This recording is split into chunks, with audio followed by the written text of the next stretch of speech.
Okay, let's unpack this. You ever get that feeling? A nagging pressure behind your eyes, maybe a throbbing at your temples. Mm, You probably just think, ugh, a headache, pop a pain reliever, drink some water, and usually, you can push through. right. But what if it's not just that? What if it's something, well, fundamentally different? That's the crucial question we're tackling today. We're taking a deep dive into the often misunderstood world of head pain, Okay. specifically looking at what truly separates your, let's say, run-of-the-mill headache from the more complex neurological condition we know as migraine. Gotcha. And we're drawing on some expert insights here. We are. Our guide is Dr. Howie Knoff, and we're using material from his Project Achieve Educational Solutions blog. This actually builds on part 2 of his series, where he connects sensory and neurological function to how we learn. Right. So our mission today is really to understand those core distinctions, headache versus migraine, but also Dr. Knopf outlines 4 specific types of migraines. Yes, And we want to explore how those impact people, particularly students, their learning, their well-being. It's all about understanding how our biology, really influences our daily lives.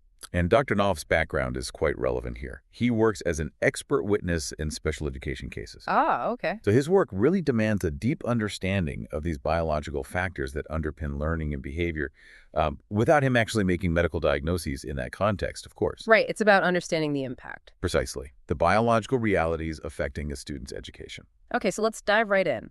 Headaches versus migraines. What are the key differences we need to wrap our heads around? Well, basically, a headache is pain or pressure. Anywhere in the head or neck, it can be mild, it can be pretty severe. And the duration varies. Yeah, anywhere from, say, 30 minutes up to several hours.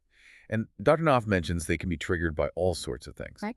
Everyday stuff. Yeah. Tension, dehydration, sinus issues, or sometimes it's a sign of another medical condition. Okay, and he categorizes them too, right? Primary and secondary. He does. Primary headaches are, well, the main problem themselves, like a tension headache from stress that's primary. Okay. Secondary headaches are more like a symptom, an alarm bell for something else, maybe an infection or an injury. Got it. And generally, headaches respond to basic treatment. Usually, yeah. Over-the-counter stuff often works, and they don't typically, completely derail your day. Right. So then, migraines, how are they different? Migraines are a whole different ballgame. They aren't just bad headaches, they're a distinct neurological condition. Neurological. Okay. The pain itself is often described differently: intense, throbbing, pulsating, and frequently, though not always, it's on one side of the head. But it's more than just the pain, isn't it? Oh, much more. That's key. Migraines often bring along other symptoms. Nausea is very common, sometimes vomiting, and extreme sensitivity to light and sound. Yeah, I've heard about that. People needing complete darkness and quiet. Exactly. And then there's the aura. About 25% of people experience this. What's that like? Usually visual disturbances, flashing lights, blind spots, zigzag lines. It often happens before the headache pain really kicks in. Huh. And they last longer, too. Definitely. Migraines can last for days, not just hours. They really impact quality of life, often needing that dark, quiet room you mentioned, and usually require specific prescription medications. So the crucial takeaway here is all migraines are technically headaches because they involve head pain, Right. but not all headaches are migraines. They're fundamentally different neurological events. Precisely. And that distinction is absolutely critical when we start talking about how migraines affect students. Dr. Knopf calls it the silent storm. That's a powerful phrase. It suggests something hidden but disruptive. Exactly. Yeah. It captures how these episodes create significant, often invisible hurdles for students that teachers, even friends, might not fully grasp. Okay, so let's break down that impact. Dr. Knopf talks about cognitive disruption. What does that mean during a migraine attack? Well, imagine trying to focus in class or read something complex when your brain feels like it's filled with fog. That's a common description. Yeah. During an attack, a student's ability to concentrate, process information, even retain it, can be seriously impaired. Critical thinking, problem solving, it all becomes much harder. So their thinking speed slows down too. Often, yes. Completing tasks, taking tests, it just takes longer. It's not just the pain. Their actual cognitive machinery isn't working at full capacity. And this fog, does it lift as soon as the main pain stops? Not necessarily. Many people experience what's called a postdrome or migraine hangover. A hangover. Yeah, can last a day, maybe 2, after the worst pain is gone. still feeling fatigued, having trouble concentrating, just generally unwell. So even when they're back at school, they might still be recovering cognitively. Wow, that must be incredibly frustrating. And then there's the simple fact of missing school, right? Attendance issues. Absolutely. Migraines are unpredictable. Students can miss whole days or maybe just leave halfway through when an attack hits. Which leads to gaps. Huge gaps. Yeah. They fall behind, especially in subjects like math or languages where everything builds sequentially. They miss group work, discussions, lab activities. Yeah. It really disrupts the continuity of learning. Like trying to follow a movie when you keep missing scenes. And even when they are in class, participation might be a challenge. For sure. Think about a typical classroom.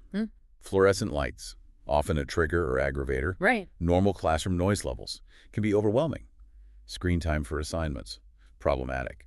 Plus, the pain itself or even medication side effects might make them hesitant to speak up. And that could easily be misinterpreted. Easily, as lack of interest or not knowing the answer, when really they're just trying to cope with the migraine symptoms. Which must have a social and emotional impact too. Definitely. It can be very isolating. Peers might not understand the frequent absences or the quietness in class. There's often anxiety about triggers. What if the bright lights in the gym set one off? And just the frustration of constantly having to explain this invisible disability, as Dr. Knopf calls it, add the stress about missed work. It takes a toll. It's a heavy burden for a student. And ultimately, all this impacts academic performance, doesn't it? It has to. You see inconsistent performance. Maybe they ace one test, but struggle on the next if a migraine is brewing or lingering. Time tests must be especially hard. Very challenging. Memory-intensive tasks can be difficult too. And stress itself can be a trigger, so exam periods can create a vicious cycle. It really highlights why educators need to understand this to provide the right support. Exactly. Accommodations are key. Understanding is key. Okay, so moving deeper, Dr. Knopf explores the underlying basis. Neurological, limbic, biochemical. He mentions that even though we'll discuss specific types, they share common roots. That's right. There are shared mechanisms. But it's crucial to remember, as Dr. Knopf emphasizes, school staff aren't diagnosing. Of course, this is for understanding, not diagnosis. Exactly. But having this foundational knowledge helps everyone communicate better. Students, parents, doctors, school staff. It helps in figuring out effective accommodations. Makes sense. So let's talk brain structures. First up, the amygdala. We usually associate that with emotion, right? We do. It's our emotional processing hub, fear, stress responses, reading social cues, emotional memories. In migraines, a hyperactive amygdala can actually amplify how intense the pain feels. Really? It makes the pain feel worse. It seems so. It can also play a role in stress-induced migraines and contributes to the anxiety that often goes along with them. It might even make the brain more sensitive to future pain signals. Wow. Okay, what about the hippocampus? That's the memory center. Primarily memory formation, yes, but also spatial navigation, understanding context, and stress regulation. In migraines, it might be involved in creating pain memory. Pain memories. Yeah, where the brain learns to associate certain things with past migraines, potentially lowering the trigger threshold. Some studies even suggest a slightly smaller hippocampus volume in people with migraines, which could affect how they distinguish threats. And it works with the hypothalamus on the stress response, a major trigger. Interesting connection between memory and pain triggers. Now, the prefrontal cortex, our executive function area. Right, the PFC. Planning, decision-making, working memory, attention control. During a migraine, activity here often decreases. Ah, so that explains the brain fog. It's a big part of it, yes. Yeah. Difficulty concentrating, organizing thoughts. The PFC also helps modulate pain signals, and its connectivity seems altered in migraine sufferers. It's like the brain's management system is partly offline. The command center is struggling. And finally, the hypothalamus. Tiny structure, huge role. It regulates homeostasis, body temperature, sleep-wake cycles, appetite. It connects the nervous and endocrine systems. How does it link to migraines? It's thought to be key in initiating the prodrome phase, those early warning signs like mood shifts or cravings that happen before the headache. Oh, okay. It controls sleep cycles, and disrupted sleep is a classic trigger. It regulates appetite, explaining pre-migraine cravings. And it coordinates autonomic symptoms like nausea and that light sound sensitivity. It really sets the stage. So it's a complex network. And it's not just the structures, but the chemical messengers too, neurotransmitters. Absolutely crucial. They're how brain cells talk. Dr. Knopf mentions key excitatory ones like glutamate, essential for learning, but too much might contribute to aura through cortical spreading depression and general neuron hyperexcitability. And the inhibitory side. That's mainly GABA. It calms things down and regulates anxiety. If GABA activity is low, the migraine threshold might be lower, and the nervous system might become overly sensitized to pain, like the brakes aren't working well enough. Got it. Brakes and accelerator. And then there are neuromodulators. Yeah, these have broader effects. Dopamine involved in motivation. Reward seems linked to prodrome symptoms like nausea or cravings. Okay. Serotonin affects mood, appetite, sleep influences blood vessel diameter, and pain signaling pathways. Yeah. Changes here are heavily implicated in migraines. Right. Norepinephrine alertness, stress response is involved in pain modulation, and stress clearly affects migraine onset and severity. Sure. Acetylcholine and endorphins, our natural painkillers, are also in the mix. And a big one, especially recently in treatment development, is CGRP, CGRP. calcitonin gene-related peptide. It's released during attacks, causing blood vessel dilation and inflammation. Many new migraine drugs actually target CGRP or its receptors. Fascinating. So this intricate chemical dance leads to the migraine experience. Dr. Knopf breaks down the typical progression into phases. Yes, a typical migraine often unfolds in stages. Yeah. First is the prodrome. This can start hours, even a day or two, before the main headache. What happens then? Subtle chemical shifts. The hypothalamus gets involved. You might feel mood changes, fatigue, muscle stiffness, maybe specific food cravings, early warning signs. And then comes the aura for some people. Right, for about a quarter of migraine sufferers. This is thought to be caused by that cortical spreading depression, a slow wave of electrical activity across the brain surface. And that causes the visual stuff. If it hits the visual cortex, yes, flashing lights, blind spots, but it can affect other areas too, causing temporary sensory changes, language difficulty, or even motor weakness. Usually lasts 20 to 60 minutes. Leading into the main event, the headache phase. Exactly. Here, the trigeminal nerve gets activated, releasing inflammatory chemicals like CGRP. Blood vessels can dilate and get inflamed. Pain signals shoot up to the brain's processing centers like the thalamus and cortex. And the pain pathways get sensitized. Yes, making even normal sensations feel painful. The brainstem activation contributes to nausea, vomiting. The pain often builds over an hour or two, peaks, and can last, well, anywhere from 4 hours to 3 long days. Ugh.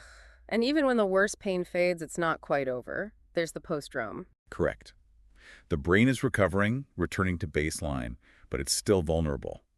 Neurotransmitter levels might be depleted, causing that lingering fatigue and brain fog. The hangover effect. Exactly. Maybe a mild residual headache, poor concentration. This recovery phase can last another day or two. It really shows a migraine isn't just pain, it's a whole neurological process with a distinct timeline. It really does. Okay, now Dr. Knopf differentiates 4 specific types: ocular or retinal, vestibular, concussion-related, and stress PTSD migraines. Again, diagnosis is for doctors. Absolutely, critical point. Specialists often focus on specific types, and especially with potential stress PTSD links, careful differential diagnosis is needed by professionals. Let's start with ocular, sometimes called retinal migraines. What defines those? The key features are visual and, crucially, in one eye only. We're talking temporary dimming, shimmering lights, blind spots, or even complete but temporary vision loss in that single eye. How long does that last? Usually short 5 to maybe 30 minutes. It can happen before, during, or without a headache. The one eye thing is the big clue. You can test it by covering each eye. And what's happening biologically? It seems to involve temporary narrowing vasoconstriction of blood vessels in the retina, or supplying the eye, reducing blood flow. There might also be hyperexcitability in the visual cortex and disruption in how blood flow matches neural activity there. So diagnosis involves ruling other things out. Definitely. Need to exclude things like mini-strokes, TIAs, or retinal detachment. Management involves identifying visual triggers, bright lights, screens, maybe preventive meds like calcium channel blockers, sometimes visual therapy. Now, you mentioned retinal migraines sometimes being used interchangeably, but Dr. Knopf distinguishes them. Yes, he notes retinal migraine specifically refers to repeated episodes of these brief monocular one-eye visual disturbances, scintillations, cotoma, temporary blindness, usually 5-20 minutes, often affecting the same eye each time. May come with light sensitivity or nausea. And the mechanism there is thought to be more localized to the retina itself. That's the idea. Retinal vasospasm constriction of blood vessels within the retina, maybe even retinal spreading depression. Specific neurotransmitters regulating retinal blood vessel tone, like serotonin and endothelin, are implicated. Diagnosis sounds like it needs specialized eye exams. It does. Full ophthalmologic exam, visual field testing, maybe fluorescein angiography to see blood flow, or OCT imaging of the retina. Management might involve vasodilators, neuroprotective strategies, maybe aspirin, and definitely close ophthalmologic monitoring. Okay, switching gears. Vestibular migraines. This involves balance. Exactly. It's where migraine meets vestibular symptoms. Vertigo, that spinning sensation, is common. Also feeling unsteady, sensitive to motion, spatially disoriented. And these balance issues, they can happen without a bad headache. Yes, interestingly, the vestibular symptoms can last minutes to days, sometimes much longer than any headache, and in about 30% of cases, there might be little or no headache at all. Heightened sensory sensitivity, brain fog, nausea are also common. What's going on in the brain and inner ear systems here? It seems to involve sensitization of the vestibular nuclei in the brainstem, abnormal signaling between vestibular and trigeminal pathways, maybe dysfunction in balance circuits involving the cerebellum, and altered processing of vestibular info in the thalamus, possibly even functional changes in the inner ear. Diagnosis requires specific balance tests then. Often, yes. Things like VNG, video stigmography to track eye movements, posturography to measure balance stability, VMP tests, rotary chair testing. Management often involves vestibular rehabilitation therapy exercises to retrain the balance system. Migraine preventives can help, sometimes vestibular suppressants for acute attacks, lifestyle changes, and balance training. Makes sense. Now, concussion-related migraines, these follow a head injury. Yes, typically starting within 7 days of the injury. The headache itself is often pulsating or pressure-like, and frequently bilateral both sides of the head. Unlike classic migraines' one-sided tendency. Right. And there's usually significant hypersensitivity, light, sound, smell, plus cognitive issues like poor concentration, memory problems, emotional changes, sleep disruption, and these can unfortunately persist long-term. The underlying injury causes complex changes, doesn't it? It does. Microscopic axonal injury, that neurometabolic cascade where brain energy use goes haywire, blood-brain barrier disruption, neuroinflammation, neurotransmitter imbalances, altered blood flow, mitochondrial problems. It's a cascade of issues. So assessment needs to be thorough. Very. Detailed concussion history, neurocognitive testing, maybe neuroimaging like fMRI, balance tests, sleep evaluation.